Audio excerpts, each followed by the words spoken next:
Now time for the 7 things you'll be talking about today.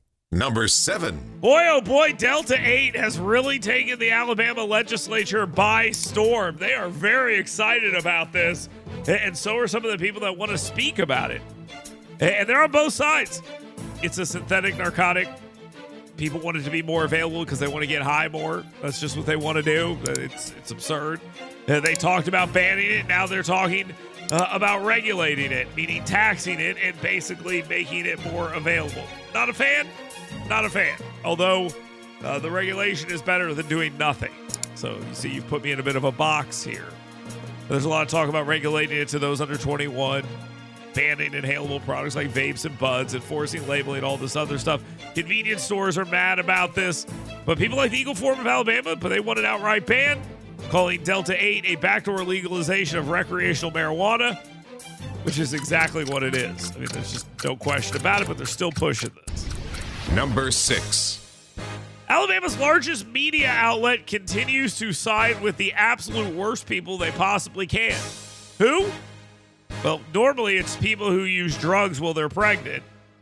Now it's people who kill their unborn fetuses and throw them in dumpsters. They are whining about the 7 states that investigate miscarriages and stillbirths, some of them, when there are reasons to investigate them.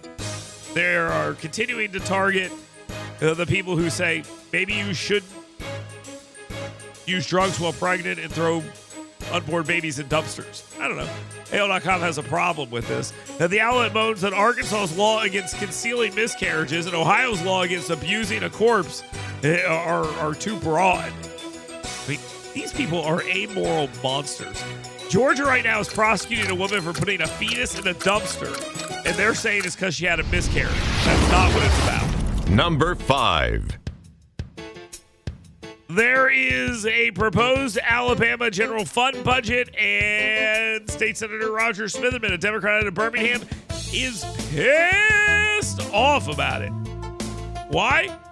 Well, because there's $100,000 that has been cut to the Birmingham Civil Rights Institute. Another $200,000 has been cut to the Magic City Classic. This is a $3.7 billion general fund budget, by the way. It says he will use the Senate filibuster rules to block the cuts if not reversed. There are some talks inside the House about trying to put these back in, but it doesn't really seem like that's going to happen. But the fight goes on. The fight is going on, and they're trying to figure out the budget, but these two things are very important to Democrats. The Magic City Classic and the Birmingham Civil Rights Institute. They're talking about $300,000 being taken out, so that could gum up the works of the legislature. Number 4. United States Senator Tommy Tuberville was not moved by protests at the University of Alabama that included Planned Parenthood for some reason. And he supports the ICE detention of Elizria DeRudy. You may have heard this story. He was just some nice guy from Iran hanging around at the University of Alabama. The Biden administration stripped him of his visa status for some unknown reason, probably because of racism. And now the Trump administration is about to put him out of the country. Tuberville said, it's time to go home. That's basically what he said. And he's right about that. It is absurd, and we are seeing a right sizing of government and a righting of our immigration issues. Border Czar Tom Homan and Department of Homeland Security Secretary Kristi Noem, they're targeting criminal immigrants. Tuberville says they will be targeting illegal immigrants here soon. Number 3. Sticking with Tommy Tuberville here for a second because this guy is on fire. He may be running for governor here soon, and it doesn't sound like he wants to deal with the gambling issue in his campaign or at all. Because it sounds like he wants this gambling issue to be handled sooner rather than later, and addressed Alabama's gambling debate by saying that lawmakers should listen to their constituents on the matter. Tuberville also seems to believe that people should be given some sort of option without going into details. Quote, so again, let's look and see what happens. You know, with the legislature, if they come up with any good ideas that can pass to where they think the Alabama taxpayer will look at it and vote for it one way or the other. So it's kind of a non-committal thing there. but it's sort of in the same line of what we normally hear from politicians of, why don't we let them vote? Let the people vote on this. Come up with something, put it before the people, and let them vote. It's the coming up with something that seems to be the problem. Number 2. An automaker with big Alabama ties was preparing for President Donald Trump's tariffs by building up its U.S. wholesale and dealer inventory ahead of the tariffs that went into place yesterday. 25% auto tariffs, or at least were announced yesterday. But they'll go into place here in a little bit. But this was a strategy to try to mitigate a $1.7 billion loss that could happen. This could cost them 14% of its operating profit. Now, because the company is importing 2/3 of its 324,500 U.S. sold vehicles last year, using mostly European components in its Tuscaloosa-made SUVs, with only 10 to 40% being from U.S. and Canadian providers. The company is concerned about increases in consumer prices and complications to Mercedes operations, which, by the way, Donald Trump would go, good. Now, time for the number 1 thing you'll be talking about today. Is in a similar vein, President Donald Trump announced Liberation Day tariffs in the Rose Garden at the White House. The tariffs include a 10% tariff on all imports with higher, quote-unquote, reciprocal, when they're not even reciprocal tariffs. I just hate to tell you that. They're not reciprocal tariffs. It's a little more complicated than that. But, quote, reciprocal tariffs on 180 different countries. So every country in the world's getting a tariff. There you go. 34% on China, 24% on Japan, 20% on the EU. Treasury Secretary Scott Bessent said, look, if you're thinking about retaliating, it's probably a bad idea. You might want to look at the list of tariffs we put out. Here's what we're considering your tariff to be.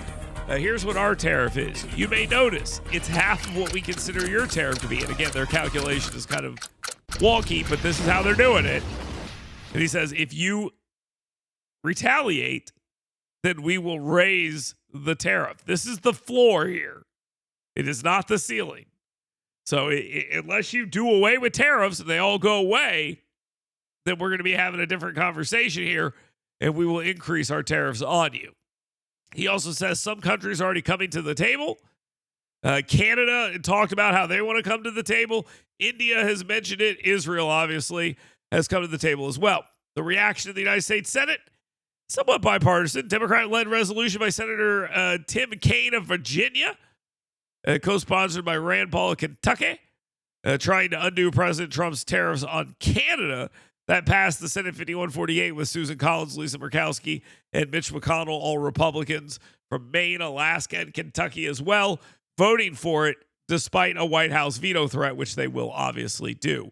So there are some people on Capitol Hill not too happy about this. The global markets are not happy about this at all, but that's by design. I mean, as simple as I can put it, that is by design. That is what they've wanted to do, and that is what they've decided to do. So no surprise here by any of this.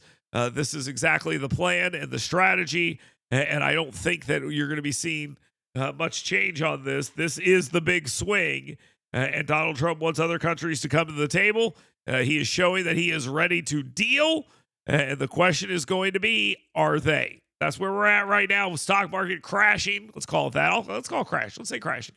It's crashing. It's tumbling. This is a serious problem, but it's all by design.